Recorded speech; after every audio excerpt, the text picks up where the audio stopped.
kami di sini ingin bertanya-tanya sedikit tentang kampus ini. Sebelumnya boleh perkenalan dulu? Oke, jadi nama saya Sandi, saya dari Sekolah Tinggi Ilmu Farmasi Nusa Putra Semarang. Langsung aja untuk pertanyaan pertama, apa sih keunggulan utama kampus ini dibanding dengan kampus lain? Oke, jadi Sekolah Tinggi Ilmu Farmasi Nusa Putra Semarang itu punya 2 program studi ya. Jadi kita fokusnya itu di farmasi, D3 farmasi sama S1 farmasi. Ya, jadi untuk D3 farmasi kita itu kebetulan kemarin itu menjadi yang pertama mendapatkan akreditasi unggul. Jadi akreditasi unggul itu akreditasi paling pentok ya, paling bagus, paling tinggi lah ya untuk yang D3 farmasi. Sedangkan kalau untuk S1 farmasi kita sih masih terakreditasi baik. Jadi itu salah satu keunggulan kita. Kemudian keunggulan lainnya adalah jam perkuliahan kita yang fleksibel. Jadi kita tuh ada 2 tipe kelas reguler sama karyawan. Kelas reguler itu kuliahnya itu cuma Senin sampai Kamis dari jam 7 sampai jam 2 siang. Jadi teman-teman yang kuliah di tempat kita itu rata-rata memang mereka itu kuliah sambil bekerja.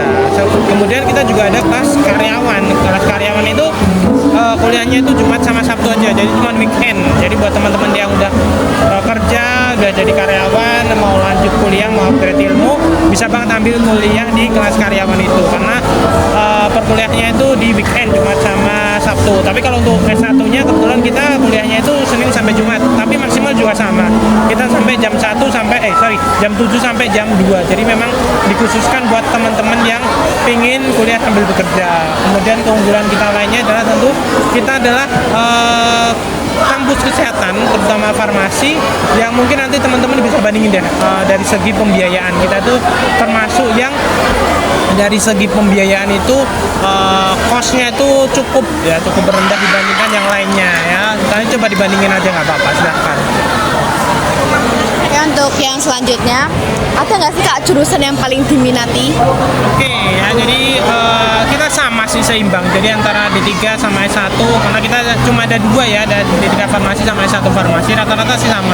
Tergantung minat kalian itu mau pilih yang mana. Kalau kalian pengen langsung cepet kerja dengan masa studi yang singkat, ya kalian bisa pilih ke D3 farmasi. Tapi kalau kalian ingin lanjut ke jenjang selanjutnya, entah itu S2 ataupun apoteker, kalian bisa ambil ke S1 farmasinya. Jadi banyakan minatnya itu tergantung teman-teman itu pengen cepat kerjanya atau pengen lanjut ke apoteker atau kuliah S2-nya, seperti itu sih. Oke, selanjutnya bagaimana suasana belajar dan lingkungan di kampus ini? Oke, ya mungkin ada mitos bilang kalau kuliah kesehatan itu menyeramkan ya, karena banyak laporan dan lain sebagainya. Tapi enggak, kalau di Stivera kita santai kok ya. Dosen-dosennya menyenangkan, kemudian suasana belajarnya pun juga menyenangkan. Ya pasti kalau tugas, praktikum, laporan itu adalah bagian dari perkuliahan di dunia kefarmasian. Tapi secara keseluruhan aku jamin kalau kuliah di Stivera pasti menyenangkan, karena itu tadi dosen-dosennya menyenangkan, tenaga pendidiknya juga menyenangkan, suasana kampusnya juga menyenangkan. Oke, selanjutnya ada nggak sih Kak program magang atau kerjasama dengan perusahaan? Oke, terkait program magang memang ada, terutama di D3 ya, karena D3 itu sekolah vokasi, otomatis ada program magang atau PKL, yaitu biasanya di akhir perkuliahan lah, di semester akhir itu ada sekitar 2 bulan. Nanti entah itu kalian peminatannya di mana, mau di rumah sakit, industri atau yang lain sebagainya. Kemudian kalau untuk S1 kebetulan kita juga ada PKF namanya, praktik kerja kefarmasian. Itu juga sama, kita program PKL ya, magang 2 bulan, tapi sekitar 2 bulan.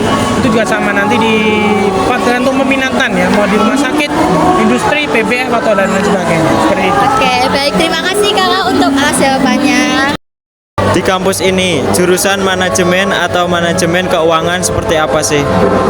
Oke, jadi di kampus kami ini ada FEB atau ekonomi dan bisnis. Manajemen ini mempelajari banyak, kayak manajemen pemasaran, terus manajemen apa? Perdagangan.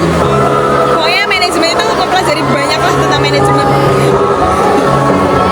Mahasiswa biasanya praktik di mana atau magang di perusahaan apa saja?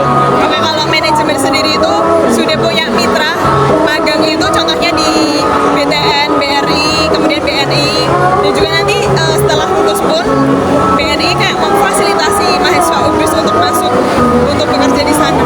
Jadi BNI sangat memfasilitasi UGRIS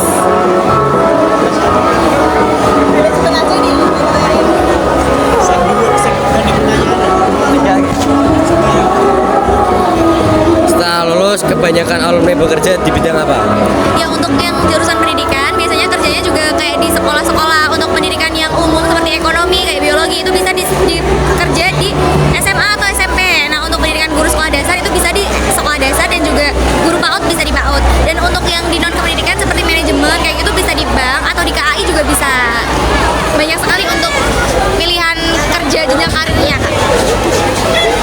Apakah kampus menyediakan bimbingan karir atau job fair buat mahasiswa? Nah, di kampus kita itu biasanya semester 5 itu kita diterjunkan untuk magang. Jadinya kita udah punya pengalaman kerja terlebih dahulu untuk mempersiapkan diri untuk kerja pas udah lulus begitu. Jadinya pastinya mencetak generasi yang unggul juga ya di UKRIS. Baik, perkenalkan saya Nafir Deisna Syafa dan Rahma Maulida. Di sini kami akan mewawancarai kakak. Sebelumnya perkenalkan. Oke, sebelumnya perkenalkan nama aku Iqbal, aku dari Universitas BPD. Ya, baik. Langsung ke pertanyaan ya, Kak. Yang pertama, apakah ada beasiswa untuk mahasiswa baru atau berprestasi? Wow, peluang beasiswa banyak banget dari teman-teman yang mungkin waktu SMA aktif dalam lomba-lomba nih. Bisa tuh dipakai lomba-lomba dari provinsi, dari kabupaten, dan juga pengurus OSIS juga bisa daftar. Atau teman-teman yang terhambat sama ekonominya nih, bisa daftar di Panugarsana atau melalui KIPK juga bisa. Baik, untuk yang kedua, bagaimana kegiatan organisasi di kampus kakak? Organisasi ormawanya. Kalau organisasinya, wah, cukup aktif banget ya. Karena kebetulan kemarin juga bisa ada event. Kita ada ospek tuh, kalau di Prodiku ada 3 ospek. Itu dari BEM, dari HIMA, sama dari UKM.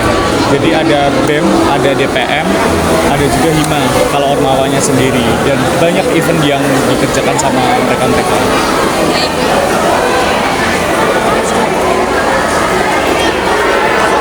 Menurut kakak, jangkauan biaya kuliah setiap jurusan atau rata-rata jurusan itu berapa? Kalau biaya kuliah di BPD ya, itu cukup terjangkau, nggak menjerit bagi calon-calon mahasiswanya karena bisa diangsur tiap bulannya. Terus kalau teman-teman ada peluang-peluang prestasi yang tadi saya sebutkan, itu bisa dicapai, nanti bisa dapat potongan beasiswa dari 25% sampai 100% SPI-nya. Menarik ya. Lalu, apa tips dari kakak? Apa tips dari kakak mahasiswa biar bisa lolos masuk kampus ini? Sebenarnya nggak ada syarat khusus buat lolos di kampus ini. Yang penting teman-teman yakin kalau teman-teman yakin kuliah, kami siap. Oh, ya, terima kasih atas wawancaranya, Kak.